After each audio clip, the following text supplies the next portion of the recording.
What if I told you this famous phrase started as a chaotic race? Most people think it's about a literal hunt for birds. They say it's a wild goose chase. But have you ever wondered why we use goose to describe a hopeless search? Travel back to the muddy fields of 16th century England. This wasn't a hunt. It was a high-stakes horse race. The first recorded mention of this competition dates back to the Tudor era.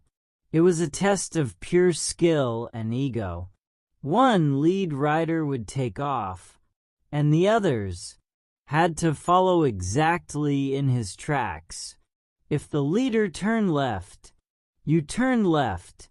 If he jumped a hedge, you jumped a hedge. It was fast. It was unpredictable. And most importantly, it was exhausting.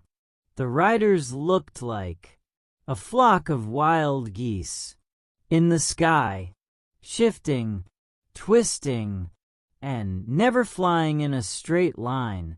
In 1595, the world's most famous playwright, William Shakespeare, loved the image so much, he put it in Romeo and Juliet.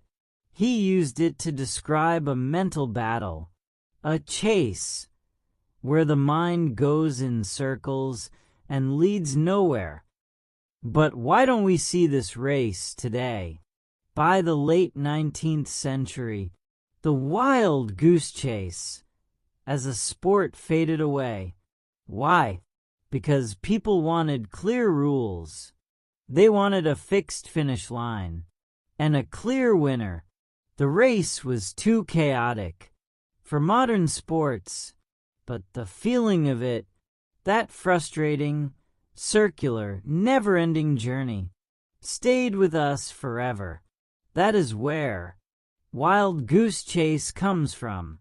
It's the act of pursuing something that is either non-existent or impossible to catch.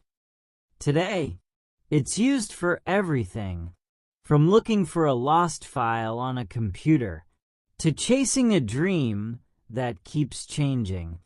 I spent all day looking for that old key, but it was just a wild goose chase. But the truth is, the race didn't die. It just moved from the fields into our lives. Sometimes, we run so fast trying to follow someone else's lead that we forget the most important part, the finish line.